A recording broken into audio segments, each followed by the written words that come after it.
నమస్తే. జై భీమ్. మూక్ ప్రజాగలం పీడిత ప్రజల గుండె చప్పుడు. ఈరోజు ముఖ్యాంశాలు. గంపలగూడు మండలం గోసవిడి గ్రామంలో ఉపాధి హామీ పథకంలో ఉద్యానవన పండ్ల తోటల పెంపకంపై అవగాహన కార్యక్రమంలో పాల్గొన్న జిల్లా కలెక్టర్ లక్ష్మీష. ఈ సందర్భంగా ఆయన మాట్లాడుతూ జిల్లా మండలాల్లో ఎవరైనా ఆలస్యం వహించి వేషాలు వేసినా తాట తీస్తా అని హెచ్చరించారు. తిరువూరు డివిజన్లో ప్రతి ఒక్కరికి అవగాహన కల్పించే బాధ్యత ఆర్డీఓ తీసుకోవాలని తెలిపారు.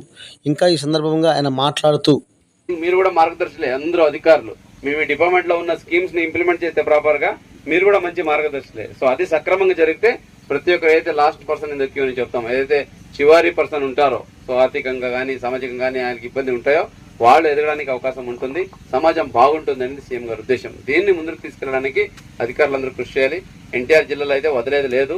నెగ్లిజెన్స్ కానీ ఎక్కడైనా ఏషాలు వేయడము, నేను నా దగ్గరకు వచ్చి అడిగితే నేను చెప్తాను, మీరు వచ్చి అడగలేదు కదా అందుకు ఇవ్వలేదని ఏషాలు వేస్తే తాట తీస్తా. మీరు వెళ్ళి రైతుల దగ్గర కూర్చొని చెప్పాలి.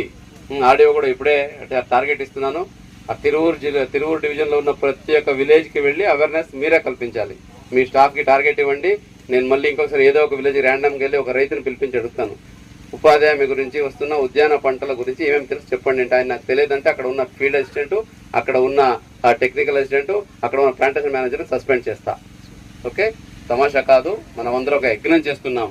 సమాజాన్ని ఇంప్రూవ్ చేయాలి, పేదరికాన్ని నిర్మూలించాలని ఆ పగలు రాత్రి సీఎం గారు అయితేనేంటి, ప్రభుత్వం అయితేనేంటి, మినిస్టర్ అయితేనేంటి, అధికారులందరూ మనం యజ్ఞం చేస్తున్నాం. ఈ యజ్ఞానికి ఎవరైనా భంగం కల్పించాలని ఆలోచించినా కూడా జాగ్రత్త, ఖబర్దారు. ప్రతి ఒక్కరికి రైతే ముందు మనకి ఇంపార్టెంట్. రైతుకు కావాల్సిన అన్ని రకాల సదుపాయాలు, ఆయనకు కావాల్సిన అవసరాలు, ఆయనకు కావాల్సిన ఇన్ఫర్మేషన్ ఇచ్చి ఆయన ముందుకు తీసుకెళ్లే బాధ్యత మన అందరి మీద ఉంది. దీనికి అందరూ సహకరించాలి. అలాగే